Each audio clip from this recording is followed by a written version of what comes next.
Hello दोस्तों, स्वागत है आपका मेरे इस चैनल पर, जिस चैनल का नाम है डकम साइट। आज का जो हमारा चैप्टर है वो है 8 क्लास का मैथ। और 8 क्लास में हमने पिछली बार स्वयं करें 1.2 का सारा मैथ बना दिया था और कुछ कुछ नहीं बनाया था और कहा था कि आप लोग खुद से प्रयास करें। हो सकता है आपने प्रयास किया होगा तो अच्छी बात है, नहीं किया होगा तो भी अच्छी बात है मेरे लिए। तो आज का हमारा चैप्टर है बनाकर देखिए 1.2 का। और इसका क्वेश्चन आंसर ज़्यादा मुश्किल नहीं है। अगर आपने मेरे आयत से संबंधित या फिर बीजगणित से संबंधित मेरे सारे वीडियो देखे होंगे तो आपके लिए ये वीडियो अच्छा समझ में आएगा। और अगर आपने ना देखे हों वो सारे वीडियो तो डिस्क्रिप्शन में उसका लिंक होगा, ज़रूर देखें। और आज का हमारा वीडियो चलिए शुरू करते हैं।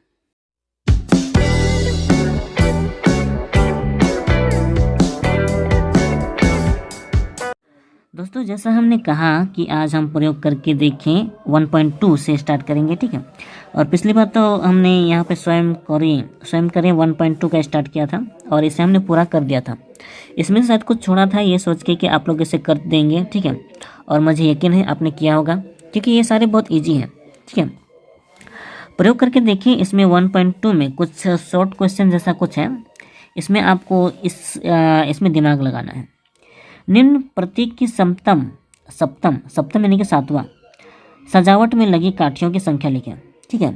मतलब ये सजावट है, ये पहला सजावट है, कॉमा दिया है ना, फिर ये दूसरा सजावट है, ये तीसरा सजावट है। इसी तरह से सप्तम सजावट में यानी कि इसी तरह का जो सातवां सजावट होगा, मतलब देखिए पहला सजावट में ये सिंगल है, दूसरे सजावट में थोड़ा बढ़ा दिया गया है, तीसरे सजावट में और बढ़ा दिया गया है, तो सातवां सजावट तक इसी तरह से बढ़ाया गया है। तो इसमें आपको दिमाग लगाना है कि इसका सातवां सजावट में कितनी काठियाँ लगेगी। अब आपको दिख रहा होगा कि यहाँ पहला सजावट में 2, 4, 5, 6, यहाँ 6 काठी है। एक मिनट, 1, 2, 3, 4, 5, 6 काठियाँ हैं। तो यहाँ दूसरे सजावट में आप गिन सकते हैं कितनी काठियाँ हैं। 1, 2, 3, 4, 5, 6, यहाँ पे एक ही है, ठीक है, यहाँ पर एक ही है। 6, 7, 8, 9, 10, 11, यहाँ पे 11 काठियाँ हैं। ठीक इसी तरह से 1, 2, 3, 4, 5, 6, फिर एक मिनट फिर से गिनते हैं। 1, 2, 3, 4, 5, 6, 7, 8, 9, 10, 11, 12, 13, 14, 15, 16, यहाँ पे 16 काठियाँ हैं, ठीक है। अब इसमें आपको दिमाग सिर्फ इतना लगाना है कि इसी तरह से सातवां सजावट तक एक एक भाग बढ़ाना है, ठीक है। सातवां सजावट तक कितनी काठियाँ होगी वो आपको निकालना है। इसी तरह से आप सातवां सजावट तक बनाएंगे तो और बना कर गिनेंगे तो आपका निकल जाएगा। लेकिन इससे निकालने का एक आसान तरीका है। इतना ही देखकर, चाहे वो 1000 सजावट भी क्यों ना हो, ठीक है, हजार तक सजावट क्यों ना हो, आप उसे आराम से निकाल सकते हैं, ठीक है। अगर आप ध्यान दें तो इस दूसरे सजावट में, ठीक है, ये जो सेकेंड लाइन है, ठीक है, ये सटा हुआ है दूसरा सजावट का, ठीक है। यानी कि ये जो पहला सजावट में 6 है ना, इसमें से एक सजावट घटा हुआ है। मतलब ये यहाँ पे देखिए, क्योंकि ये अगर हम इधर वाले पार्ट को ना माने, ठीक है, इधर वाले पार्ट को ना माने तो इधर केवल 6 पार्ट हैं, मतलब 6 काठियाँ हैं। तो मतलब ये वाला जो काठी है ये इधर का हिस्सा है। मतलब बाकी जो दूसरा लाइन उसमें केवल 5 काठी है। यानी कि वो हर एक दूसरे लाइन पे वो 5 काठी होगी। यहाँ पे ये 5 काठी है और यहाँ पे ये 5 काठी है, ठीक है। तो आपको दिमाग लगाना होगा, ठीक है। यहाँ पे सिर्फ एक काठी एक्स्ट्रा है, सिर्फ एक काठी। यहाँ पर अगर मैं दूसरे लाइन की बात करूँ तो एक काठी को छोड़कर अगर मैं हिसाब निकालूँ, एक काठी को छोड़कर हिसाब निकालूँ तो यहाँ पे 5 काठी होगी और यहाँ पे भी 5 काठी होगी, ठीक है। मैं दिखाता हूँ फिर से, शायद कंफ्यूज हो सकता है। देखिए इस वाले काठी को छोड़कर 1, 2, 3, ये वाला 3 इसी में गिनते हुआ 3, 4, 5, ठीक है। फिर इस काठी को छोड़कर 1, 2, 3, 4, 5, ठीक है। तो यहाँ भी 5 काठियाँ हो रही है। यानी कि यहाँ पे जो सट रहा है उस काठी को छोड़ के बाकी सब में 5-5 काठियाँ हो रही है। यानी कि 2 लाइन में 5 दूना 10 और 1 मिलाकर 11 हुआ। उसी तरह से यहाँ भी 5 या 15 होगा, ठीक है, और 1 मिलाकर 16 होगा। हमने अभी यहाँ 16 गिना था ना, तो उसी तरह से यहाँ पे 16 काठियाँ हैं और यहाँ पे 5 दूना 10, 11, यहाँ पे 2 लाइन है। यानी कि 2 लाइन का 5 से गुना 5 दूना 10 +1, इस तरह से ही गिनती होगी। ऐसे मैथ में आपको केवल इतना ही सोचना पड़ता है कि उसके अगले लाइन पे कितना काठी एक्स्ट्रा है, ठीक है। उस एक्स्ट्रा को हमें निकाल कर बाकी जो बचता है उसे पूरे लाइन का मान के चलना पड़ेगा। यहाँ पे एक काठी एक्स्ट्रा है, यानी कि यहाँ 5 मान सकते हैं, यहाँ भी 5 मान सकते हैं, ठीक है। उसी तरह से हमें 7 तक करना है ना, तो यहाँ पे जिस तरह से दो लाइन पे दूसरे लाइन पे हमने 5 से गुना किया, तो उसी तरह 7वें लाइन पर हम 5 से गुना करेंगे, ठीक है। इस पर दिमाग लगाना सिर्फ इतना है कि जितना लाइन है, क्योंकि 7 लाइन है और हमने देखा कि सेकेंड लाइन में है ना, इस सेकेंड लाइन में केवल 5 काठी एक्स्ट्रा होता है, सिर्फ 5 काठी, यानी कि 7 लाइन तक 5 काठी एक्स्ट्रा है, प्लस कितना ज़्यादा है, सिर्फ एक ज़्यादा है। यहाँ पे सिर्फ एक काठी ज़्यादा है, दूसरे लाइन पे सिर्फ एक काठी ज़्यादा है, तो एक जोड़ना है, ठीक है। 7 पे से 35 प्लस 1, यानी कि ये 36 होगा, ठीक है। तो इस तरह से इसे निकाला जाता है, यानी कि 7वें लाइन तक वहाँ पे 36 काठियाँ होगी। इसी तरह से मान लीजिए एक्स्ट्रा हमें निकालना होता मान लीजिए 11 लाइन तक, तो हमें बस इतना करना है, 11 × 5 = 55 प्लस 1, तो ये 55 प्लस 1 यानी कि हो जाएगा 56, ठीक है। तो ये होगा इसका आंसर, कोई मुश्किल नहीं है। अब इसका रूल क्या है, सिंपल सा रूल तो इतना ही है, ठीक है। यहाँ पे जो सप्तम n बोला है, यानी कि जितना नंबर तक ले जाना है उसे n मान के चलना है, यानी कि अगर आप जितनी काठियाँ हैं ना एक्स्ट्रा, और जो एक्स्ट्रा है उन्हें छोड़कर जितनी काठियाँ होती हैं उसमें से आपका नंबर आपको n लगाना है, यानी कि n इंटू पहले में कितना काठी है उसमें ध्यान देना होगा, ठीक है। उसमें से दूसरे में एक्स्ट्रा जो काठी है उसको छोड़कर, मान लीजिए यहाँ पे कितना था, 5 था, 5 यहाँ पे 5 था, एक लाइन एक काठी छोड़कर, और प्लस कितना एक्स्ट्रा था, एक एक्स्ट्रा था, तो उसमें एक टू जोड़ना होगा, जितना एक्स्ट्रा रहेगा बस उतना ही जोड़ना होगा, ठीक है। अगर यहाँ पे 2 एक्स्ट्रा होता तो यहाँ पे 2 लिखते हैं। तो ये छोटा सा रूल है, ठीक है। अगर समझ में ना आ रहा हो तो मैं अगला दिखाता हूँ। यहाँ दूसरे नंबर पर भी, और यहाँ क्योंकि एक नंबर का ही है, सबको 7 नंबर तक ही बोला है, ठीक है। तो ये उसी एक का ये दूसरा नंबर है, तो इसको भी 7 नंबर तक ले जाना है। अब जैसा मैंने कहा, तो दूसरे लाइन पे आपको चेक करना है कि कितना काठी एक्स्ट्रा है।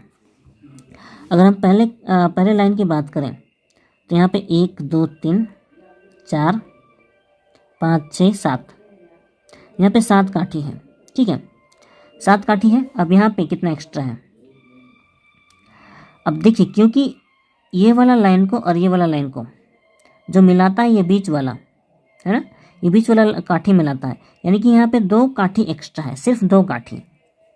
अगर सिर्फ 2 काठी एक्स्ट्रा है तो इस 2 काठी को छोड़कर,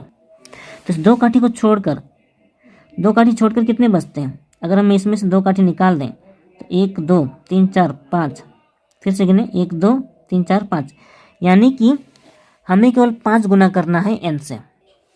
तो ये रहा, हमने देखा 2 काठी एक्स्ट्रा है और 2 काठी छोड़कर जो बचते हैं 5 से गुना करना है, यानी कि n की संख्या तो हमारे पास 7 है, 5 है प्लस 2 है, ठीक है। 7 + 35, 35 प्लस 2, 35 प्लस 2 हो जाएगा 37। ये रहा, इसका आंसर हो गया, है ना। फिर इसी तरह से तीसरे में भी ध्यान देना होगा। तीसरे में अगर ध्यान दें तो यहाँ सिर्फ एक ही काठी है जो दोनों आकृतियों को मिलाता है, यहाँ सिर्फ एक काठी एक्स्ट्रा है। तो इस एक काठी को छोड़कर अगर हम गिने, इसमें एक काठी छोड़कर कितना बचेगा, 1 2 3 4, 4 काठी, यानी कि इसमें भी वही है, 4 काठी को, फिर लाइन कितना है, 7 लाइन तक, और काठी कितना एक्स्ट्रा है, एक, सिर्फ एक काठी एक्स्ट्रा है, यानी कि 7 चौके 28 प्लस 1 यानी कि 29। ये तीसरे नंबर का है 29, और ये जो है ये दूसरे नंबर का था, ठीक है, और ये वाला 1 नंबर का था, इसका 36 ना, ये 1 नंबर का था, ये हमने शॉर्टकट में बनाया है, आपको समझ में आ चुका होगा, ठीक है। बस आपको ये ध्यान देना है कि दूसरी लाइन पे कितना काठी एक्स्ट्रा है, ठीक है। तो ये वाला काठी एक्स्ट्रा है, मतलब कौन कौन काठी दोनों लाइन को जोड़ता है, बस इतना ख्याल रखना है, ठीक है। होने से आप समझ जाएंगे। यहाँ पे सिर्फ ये वाला काठी दोनों लाइन को जोड़ता है, यहाँ पे ये वाला दोनों काठी दोनों लाइन को जोड़ता है, ठीक है। और वो 2 लाइन छोड़कर होने से पहले वाले में 2 लाइन निकाल देने पर कितना बचेगा, जितना बचेगा उसी को जितना श्रेणी तक बोला है उतना श्रेणी यानी कि 7 से गुना करना है। समझ गए होंगे। यहाँ पे 2 नंबर जो बोला है इजी है। एक समबाहु त्रिभुज के प्रत्येक भुजा की लंबाई इतना सेंटीमीटर होने पर परिसीमा लिखें। अब परिसीमा आपको पता होगा क्या होता है। समबाहु त्रिभुज की जो परिसीमा का सूत्र होता है वो बहुत ही ईजी होता है। अगर आपको पता है समबाहु त्रिभुज क्या होता है तो अच्छी बात है, और नहीं पता होगा तो मैं बताने की कोशिश करता हूँ, ठीक है। ये रहा समबाहु त्रिभुज की परिसीमा, मैंने लिखा हुआ है, ठीक है। दिख रहा है क्या? समबाहु त्रिभुज की परिसीमा। समबाहु त्रिभुज यानी कि एक ऐसा त्रिभुज जिसकी तीनों भुजा बराबर होती हैं। ये 3 भुजा है, बराबर होती है तीनों भुजा, यानी कि अगर ये 3 सेंटीमीटर है तो ये भी 3 होगा, ये भी 3 होगा। अगर ये 4 है ये भी 4 ही होगा, ये भी 4 होगा। अगर ये 16 है तो ये भी 16 होगा, ये भी 16 होगा। तो ये समबाहु त्रिभुज होता है। तो क्योंकि तीनों भुजा बराबर होती है तो यानी कि एक भुजा की लंबाई को 3 से गुना कर देने से उसकी परिसीमा निकल जाती है। परिसीमा यानी कि बाहर की बाउंड्री, ये आपको पता ही होगा, बाहर की बाउंड्री की लंबाई, ठीक है। अब भुजा की लंबाई यहाँ पे 2 नंबर में दिया गया है। तो सवाल के हिसाब से जो भुजा की लंबाई है बराबर 4y + 2 सेंटीमीटर, वो हमने लिख दिया है। तो जैसे यहाँ पे लिखा है 3 गुना भुजा, यानी कि भुजा तो ये है, तो परिसीमा निकालने के लिए हमें 3 से गुना करना पड़ेगा। निकालना क्या है? परिसीमा। तो जिसको निकालना है उससे पहले लिखना होगा हमें परिसीमा बराबर, सबसे पहले 3 है, फिर भुजा है, और भुजा की लंबाई है ये, ठीक है। भुजा है यहाँ पे जैसा सूत्र में वैसे ही लिखना है, भुजा ये है और भुजा की लंबाई ये है। इसे ब्रैकेट में ही लिखना पड़ेगा क्योंकि यहाँ 2 पदों की संख्या है, 4y + 2, ठीक है। तो इन्हें आपस में गुना करना पड़ेगा। गुना करने के लिए ये जो सिंगल संख्या है, ठीक है, इसे ब्रैकेट के अंदर दोनों से गुना करना पड़ेगा। सबसे पहले 3 चौके 12y + 3 दूना 6, तो 12y + 6 ये हो जाएगा। ये आपस में जोड़ नहीं होने वाला, इसलिए यही इसकी परिसीमा की लंबाई है, ठीक है। बस आपको ये सूत्र याद करना पड़ेगा, तो ये आपके लिए आसान हो जाएगा, ठीक है। अब देखिए ये 3 नंबर में लिखा है एक आयताकार क्षेत्र की लंबाई में यहाँ 2 पदों की संख्या दी गई है। ये पहला पद, ये दूसरा पद एक साथ, ये पूरा का पूरा ही लंबाई है। इतना 8x + 3y होल सेंटीमीटर एवं चौड़ाई 8x - 3y सेंटीमीटर। इस आयताकार क्षेत्र का क्षेत्रफल लिखें, यानी कि हमें क्षेत्रफल निकालना है। यहाँ पे जो लंबाई चौड़ाई दिया गया है, इसे जो क्षेत्रफल निकालना है हमें, वो क्षेत्रफल निकालना बहुत ही आसान है, क्योंकि हमने क्षेत्रफल पहले भी निकाला है। और पिछले पार्ट में मेरे पिछले वीडियो में मैंने सिखाया था अगर लंबाई और चौड़ाई हो तो क्षेत्रफल कैसे निकाला जाता है। यहाँ पे हमने क्षेत्रफल निकाला था, तो इसमें ज़्यादा नहीं, जैसा हमने यहाँ पे किया था वैसा ही करना है, ठीक है। और क्षेत्रफल में वही हमें लंबाई गुना चौड़ाई करनी है, यानी कि अगर हमें इस 3 नंबर को बनाना है तो इस लंबाई को चौड़ाई से गुना करना है। और गुना कैसे करना है वो मैंने पहले भी सिखाया है। मैं चाहूँगा कि आप मेरा आयत का क्षेत्रफल वाला वीडियो ज़रूर देखें, ठीक है।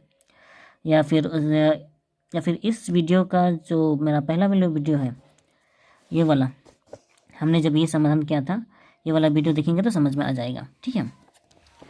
अब इसमें इम्पोर्टेंट क्या है, जो लंबाई दिया गया है और जो चौड़ाई दिया गया है उसे एक बार लिख लें, ठीक है। लिखने के लिए आपको इस तरह से जो दिया गया है वो ऐसे लिखा जाता है, ठीक है। लंबाई दिया गया है 8x + 3y सेंटीमीटर और चौड़ाई है 8x - 3y सेंटीमीटर। ये 2 पदों का एक संख्या है, इसलिए हमने ब्रैकेट में लिखा है, वरना ब्रैकेट लगाने की ज़रूरत नहीं है। चौड़ाई को भी वही ब्रैकेट इसीलिए लगाया है क्योंकि यहाँ 2 पदों का एक संख्या है, ठीक है। तो इस लंबाई को इस चौड़ाई से गुना करना है, तो क्षेत्रफल लंबाई गुना चौड़ाई, तो हमें इससे इस पूरे संख्या को लिखना है, फिर गुना देके इस दूसरे संख्या को लिखना है, ठीक है। क्योंकि मैंने पहले भी सिखाया है इसलिए ये मैं नहीं बता रहा हूँ, ठीक है। सीधे मैं 4 नंबर में बढ़ता हूँ। और अगर आप लोग जानना चाहते हैं कि कैसे किया था, तो यहाँ आई बटन पर उसका लिंक होगा, वो वीडियो आप ज़रूर देखें, ठीक है। 4 नंबर में आगे बढ़ते हैं। वर्ग क्षेत्र की एक भुजा की लंबाई, देखिए वर्ग क्षेत्र लिखा हुआ है, उसकी एक भुजा की लंबाई 3m-4 मीटर होने पर क्षेत्रफल कितना होगा। हमें यहाँ सिंपल सा क्षेत्रफल निकालना है और m के रूप में लिखें, यानी कि जो यहाँ पे m है ये इसी रूप में होना चाहिए, कोई अलग से उनका संख्या नहीं होगा, ठीक है। मतलब m इसमें रहना ही चाहिए। अब क्योंकि ये m वाला पार्ट, ये वाला m जो है कंफ्यूज कर सकता है आपको, इसलिए मैं इसको करके दिखा सकता हूँ, ठीक है। फिर m का मान कितना होने पर इस वर्ग क्षेत्र की परिसीमा 8 मीटर होगी। हाँ, ये दूसरा क्वेश्चन आपको कंफ्यूज कर सकता है, लेकिन वर्ग क्षेत्र की परिसीमा, वर्ग की परिसीमा मैंने पिछली बार सिखाया था, और अगर आपने ना देखा हो तो मेरा आयत और वर्ग वाला सूत्र का वीडियो ज़रूर देखें, ठीक है। यहाँ पर आई बटन पर क्लिक करके देख लीजिएगा। तो देखिए 4 नंबर, जैसे आयत का हमने अभी कुछ देर पहले देखा कैसे करना है, क्षेत्रफल होता है लंबाई गुणा चौड़ाई आयत का, है ना। उसी तरह से ये वर्ग क्षेत्र है, वर्ग क्षेत्र की एक भुजा की लंबाई दी गई है।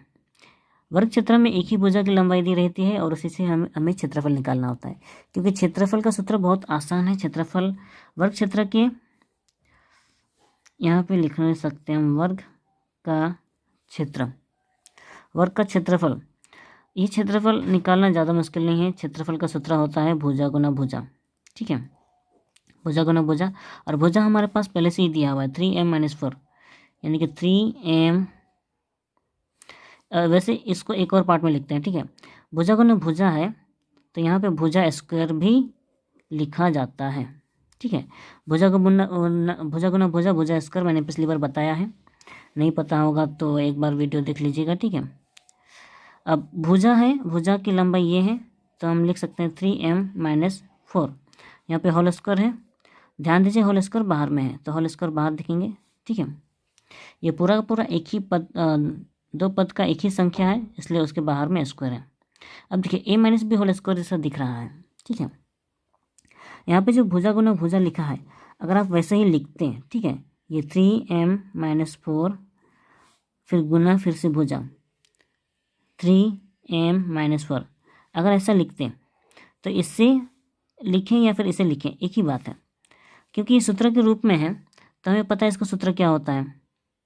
ये होता है सबसे पहले a का स्क्वायर, ये पूरा का पूरा a के रूप में है और ये b के रूप में है, तो पहला a स्क्वायर होता है, यानी कि 3m का स्क्वायर, 3m का स्क्वायर, ठीक है। ये होल में दूंगा क्योंकि यहाँ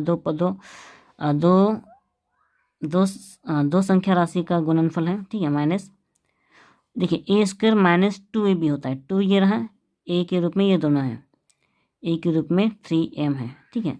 b के रूप में 4 है, b के रूप में 4 है।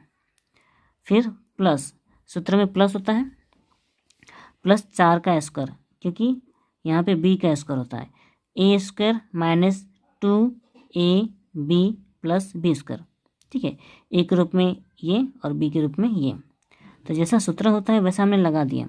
यहाँ 3 का स्क्वायर लगा सकते हैं, 3 का स्क्वायर 9 और m का स्क्वायर ऐसे स्क्वायर में लिखना होगा, माइनस यहाँ जितने भी नंबर्स हैं गुना होगा, 2 तिया 6, 6 चौके 24, फिर m प्लस 4 का स्क्वायर 16, ठीक है। तो ये आपस में कोई जोड़ घटाव नहीं होने वाला, तो फाइनल आंसर हमारा ये होगा, ये होगा क्षेत्रफल। लेकिन अगर आप ये भुजा गुने भुजा इनको आपस में गुना करते तब भी आपका इतना ही आंसर आता, ठीक है। देखिए सबसे पहले 3m से ये दोनों गुना होता, 3 तिया 9, m गुना m स्क्वायर, फिर ठीक है। फिर 3m और 4m, 3 चौके 12 होता, लेकिन यहाँ भी है 4 तिया 12, 4 से भी गुना होता ना, तो 12 12 24 ही होता। फिर 4 चौके 16 और यहाँ और कुछ नहीं है, ठीक है। यहाँ ये वाला 3 चौके 12 ये वाला, 3 चौके 12 ये वाला, फिर 4 तिया 12 ये वाला 12, वो भी आपस में गुना होकर बाद में जोड़ होता तो 24 हो जाता, ठीक है। 2 2 12 होता। तो मेन आंसर क्षेत्रफल ये है। ठीक है। एम के रूप में ही आने के लिए लाने के लिए बोला है, तो एम के रूप में आ चुका है। ठीक है, ये रहा सूत्र आंसर। लेकिन एक पॉइंट है जो आपको ध्यान देना है। ठीक है, क्वेश्चन में एम के रूप में लाने के लिए कहा है। ठीक है, यहाँ पे जो लिखा है एम के रूप में, एम का स्क्वायर के रूप में बिल्कुल ही नहीं कहा है। ठीक है, तो सिर्फ एम के रूप में कहा है, यानी कि अगर हम क्षेत्रफल निकाल रहे हैं तो हमारा आंसर इतना का इतना ही होगा, सिर्फ इतना का इतना, इससे ज़्यादा नहीं होगा। क्योंकि अगर आप इसे गुना करते हैं, गुना करना ही दिखाना चाहते हैं, तो हमें पता है गुना में जो राशियाँ सेम सेम होती हैं उनका पावर जोड़ होता है, एक एक यहाँ पे 2। ठीक है, तो इसी तरह से ये केवल एम के रूप में दिखाना हो, सिर्फ एम के रूप में दिखाना हो, तो ये हमारा आंसर होगा, ये वाला आंसर होगा।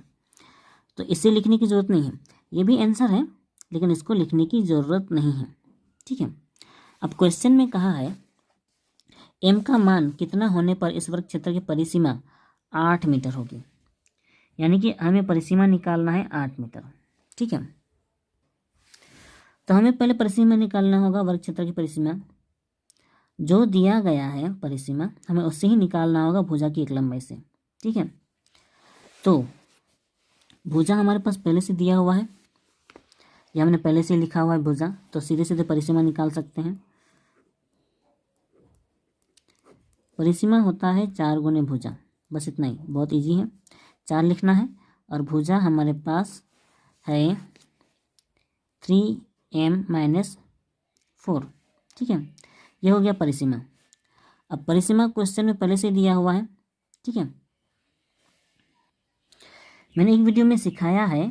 ठीक है, उसमें ये सिखाया है कि अगर भुजा जो क्षेत्र होता है उसका जो पॉइंट होते हैं, जैसे कि लंबाई, चौड़ाई, ऊंचाई, ये सब, ठीक है, उन्हें छोड़कर जो निकालने वाला चीज़ होता है, जैसे कि परिसीमा और क्षेत्रफल, वो अगर दिया रहेगा तो हमें प्रश्न अनुसार करके मैथ बनाना होता है, अगर हमें कुछ और निकालना हो तो।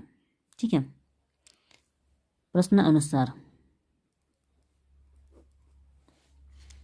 यहाँ पे m का मान है, हमें m का मान निकालना है, तो ये 3m-4, ये परिसीमा है, बराबर 8, क्योंकि परिसीमा 8 दिया गया है और ये भी परिसीमा है, ये भी परिसीमा है, दोनों ही परिसीमा है। परिसीमा बराबर 4 गुना भुजा, भुजा बराबर भुजा ये है गुना 4 ये है, तो ये पूरा का पूरा परिसीमा ही हुआ। तो अगर ये परिसीमा है तो ये भी तो परिसीमा है, यानी कि दोनों बराबर हैं। और अगर दोनों बराबर हैं तो हमें पता है ये एक साथ गुना में है, तो गुना कर सकते हैं, 4 × 12 m-4 × 16। ठीक है, बराबर 8। ठीक है, इसे यहाँ लिखते हैं। देखिए ये m 12 के साथ गुना है, तो 16 को उधर ले जाएंगे, 12m, 8 है उधर, 16 उधर जाएगा तो प्लस हो जाएगा 16।